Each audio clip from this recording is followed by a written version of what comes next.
2024 में खाने के तेल की कीमतों में अच्छी तेजी आई है।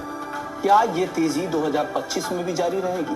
देश में बढ़ेगी पैदावार या इंपोर्ट पर बढ़ सकती है फिर से निर्भरता? इन्हीं मुद्दों पर खास तौर से चर्चा करने के लिए हमारे साथ तीन खास मेहमान हैं। सुधाकर देसाई हैं, Indian vegetable oil producers association के प्रेसिडेंट हैं। 2024 में ज्यादातर खाने के तेल के दाम बढ़ने शुरू हो गए हैं। पाम के दाम में सबसे ज्यादा उछाल आया है। 36% से ज्यादा की तेजी 2024 में दिखी है। ये कंज्यूमर मिनिस्ट्री की वेबसाइट के डेटा में बता रहा हूं। जो रिटेल में पाम तेल के जो दाम बढ़े हैं, ये डेटा मैं बता रहा हूं। इसके अलावा सनफ्लावर ऑयल और सरसों के दाम भी तेजी से ऊपर की तरफ बढ़े हैं। करीब करीब 23 से 25% तक की तेजी इन दोनों तेलों में भी आई है। लेकिन क्या ये ट्रेंड नए साल में भी जारी रहेगा? इसी पर चर्चा करते हैं। सबसे पहले सुधाकर जी, आपसे मेरा सवाल होगा, 2025 के लिए खाने के तेल मार्केट में क्या ट्रेंड्स आपको दिख रहे हैं? ओके जी, नया साल मुबारक हो सबके लिए। सर आपको भी बहुत बहुत बधाई, शुभकामनाएं सर। यस, इन 2025 स्टार्टिंग देखिए, पूरा साल का तो बहुत सारे चीजें चेंज होंगे, बट अगले 3 महीने के बारे में अगर हम सोचेंगे, एक तो रहेगा कि majority of the situation would be whether palm will come down to a reasonable spread with soya and soft oils और not, that is the question mark. अभी तक ऐसा लग रहा है कि palm is basically leading the whole market price table today. इसीलिए palm जो यूजुअली जो सस्ता हुआ करता था, because of B40 implementation in Indonesia, it has become the costliest oil right now.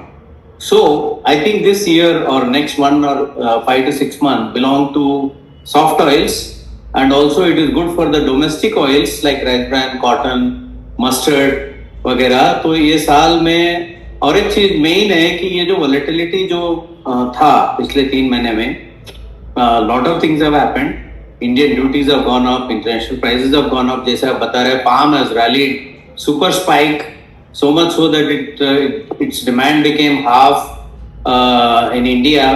So मुझे लगता है कि most of the volatility in the next year will be caused by the biofuel sector, whether it is the Indonesian biofuel mandates or whether it is the US mandates that are going to be there. क्योंकि 25% of the total edible oil production is going into biofuel. If you calculate that out of the tradable surplus, it is nearly about 40-50%. So the major issue will come out of the policies, not only of agribusiness but also of the biofuel direction, mandates. ये सारी चीजों का volatility एक रहेगा definitely. But मुझे एक point कहना है कि which I don't know whether my fellow speaker Mr. Sandeep Ban, the expert in palm oil, will agree. But I have a feeling that in 25 we are expecting production drawdown in Malaysia and Indonesia. But whereas production is going up. Number 2, production का जितना biodiesel में मान लीजिए 1.5 million 2 million ton biodiesel में जाएगा, इसकी वजह से palm will not come down.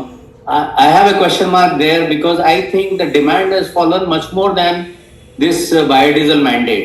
So we'll have to watch out for palm to adjust itself to rest of the oils as a broad outlook for next 3 to 5 months। अब आपसे मैं सुधाकर जी आपसे समझना चाह रहा हूं कि सरकार की पॉलिसी को लेकर आपका क्या नजरिया? मैं इंडियन गवर्नमेंट की बात कर रहा हूं। इंपोर्ट ड्यूटी में बढ़ोतरी हो या घरेलू उत्पादन में सब्सिडी की बात हो, इस तरह की कौन कौन सी ऐसी नीतियां जो 2025 में भी आपको लग रहा है कि वो इम्पैक्ट करी बाजार को, और उस पर आपका थॉट क्या है सर?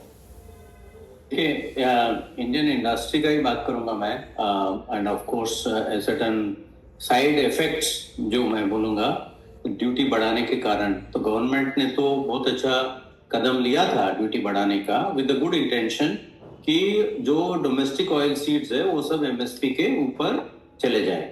लेकिन ऐसा हुआ नहीं है। ऐसा क्यों नहीं हुआ? हमको एक एक ऑयल सीड में अपने को डीपली देखना पड़ेगा। सोयाबीन में MSP एक्चुअली टच नहीं कर पाया because of the DDGS competition. DDGS मतलब ड्राइड डिस्टिलेट ग्रेन सॉल्युबल्स, जो एथेनॉल इंडस्ट्री की वजह से राइस DDGS या कॉर्न DDGS जो है वो 13 रुपए में मिल रहा है, जबकि सोया मील जो है 26 रुपए में उसको करीब 10-15% वो सब्स्टिट्यूट कर रहे हैं। तो सोयाबीन जो है धीरे धीरे गवर्नमेंट का बाइंग, जैसे नीरव ने बताया 10 लाख टन खरीदा और एक 10 लाख टन 15 लाख टन अगर गवर्नमेंट खरीद पाता तो शायद सोयाबीन का दाम फिर ऊपर बढ़ेंगे। लेकिन ग्राउंडनट भी आज के दिन में एमएसपी के नीचे है। और तो ड्यूटी बढ़ाने के बाद फॉर सरप्राइजिंगली इस बार इंटरनेशनल मार्केट भी बढ़ा, mainly led by palm oil. तो आज के दिन में कंज्यूमर के ऊपर करीब करीब 20% due to Indian duties and 20% due to international rally, 40% का कंज्यूमर प्राइसेस बढ़ा है। लेकिन जो मेन ऑब्जेक्टिव है ड्यूटी बढ़ाने का, जैसे ऑयल सीड सपोर्ट, वो तो हुआ नहीं है। So that requires a serious look. As far as the side effects are concern, number one, अपना जो एफटीए ट्रीटी है जिसमें इंडोनेशिया जो है क्रूड और रिफाइंड का जो ड्यूटी है $100 सब्सिडी देने लगा, मतलब 10% subsidy Indonesia is giving for promoting their own industry. So finished goods are increasing like anything. So if India is importing let's say 5 lakh tons, easily 2.5-3 lakh ton तो finished goods ही आ रहा है, जिसकी वजह से इंडियन इंडस्ट्री को तकलीफ हो रहा है। दूसरा ये हुआ कि इंडियन इंडस्ट्री का जो ड्यूटी 27% होने के बाद हम लोगों का जो अरेंजमेंट है विद साफ्टा कंट्रीज, उसका जीरो ड्यूटी ट्रिगर हो गया, which means that same Malaysia, Indonesia or even Argentina, Brazil can actually route through the SAFTA countries like Nepal, Bangladesh, Bhutan, Sri Lanka, the same material into India at 0% duty. ये भी एक कारण है कि जिसकी वजह से ऑयल सीड्स का दाम इंडिया में नहीं बढ़ पा रहा है, and also it is costing the exchequer, it's costing the treasury also, and also it is hurting the domestic capacity utilization. क्योंकि Indian industry, refining industry already running at about 50%, तो वो जाके 30-40% होने लगा है। अगर स्पेसिफिकली कुछ कंपनीज, मेजर कंपनीज अगर देखें, I think suppliers are also aware, they are converting their crude oil import contracts already into refined oil contracts from Indonesia, specially in palm oil. So I think FTA ओलिन imports के रोकने के लिए आईबीपीए का मांग तो यही रहेगा कि भाई क्रूड एंड रिफाइंड का ड्यूटी जो है वो 20% किया जाए, क्योंकि उसको कम से कम वो रिफाइंड ऑयल ड्यूटी को डायनामिक बना दे, ताकि अपना मेक इन इंडिया और Indian industry will not suffer much. Second thing regarding SAFTA countries, LDC countries, if they are able to give much cheaper, our suggestion is for canalizing that through NAFED or a government agency so that it doesn't hurt and come into the open market. Number two, we also asked for a specific quotas. जैसे श्रीलंका का imports है तो उसका कोटा है, एक particular Kota है। Similarly for other countries also, if at all refined oil has to come, say let's say 1 lakh tons under SAFTA countries, ऐसा restrict करना चाहिए।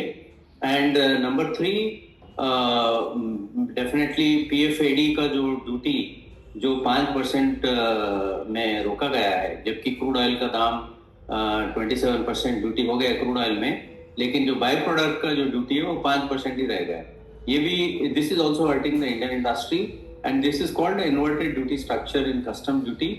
सो we expect that PFAD duty is also corrected. Similarly in oleochemicals also finished goods are being made cheaper than the Indian production. So I think keeping a broader issue on hand, we should try to solve these particular major issues and also adapt a dynamic duty structure. देखिए हम लोग तो हमेशा बोल रहे हैं as IBPA that international rally को, यहाँ का MSP और MRP को लिंक करते हुए हमको ड्यूटी स्ट्रक्चर ऑटोमेटिकली थोड़ा उसको क्विकली एडजस्ट करते रहना पड़ेगा। सुधाकर जी, आपसे मेरा सवाल होगा, लगातार कोशिश है कि इंपोर्ट को कम किया जाए, देश की बात कर रहा हूं, तिलहन उत्पादन में आत्मनिर्भर का जुमला कितना रियलिस्टिक लगता है आपको? ये बहुत बड़ा अपॉर्चुनिटी है। देखिए अभी जैसे हमने IBPA ने प्रेजेंट किया था 2030-32 तक हम 45% इंपोर्ट डिपेंडेंसी पे ला सकते हैं फ्रॉम द करंट 63%। तो उसके लिए हमको मेन क्रॉप्स जो है, जो ऑयल सीड मिशन है, उसको और एक्सपैंड करना पड़ेगा। और जो हम लोग अभी तक जो डिस्कस किया है कि पाम का रैली बहुत ऊपर है, मतलब पाम इज आउट प्राइस्ड। अगर उसका 4 लाख टन इंपोर्ट कम होने वाला है इंडिया के अंदर, ये बाकी ऑयल्स के लिए बहुत बड़ा अपॉर्चुनिटी है, अपना डोमेस्टिक के लिए भी, अपना ऑयल सीड मिशन के लिए भी, अपना सोयाबीन ऑयल के लिए भी। इसलिए मैं सोचता हूँ कि सबसे ज्यादा propensity to go up is domestic oils का अपॉर्चुनिटी और सोयाबीन ऑयल का प्राइसेस बढ़ने का उम्मीद है, क्योंकि the vacuum created by palm shortage can be met by all other oils, and thereby it is a good opportunity for all other oils. Please like and subscribe IVPH channel.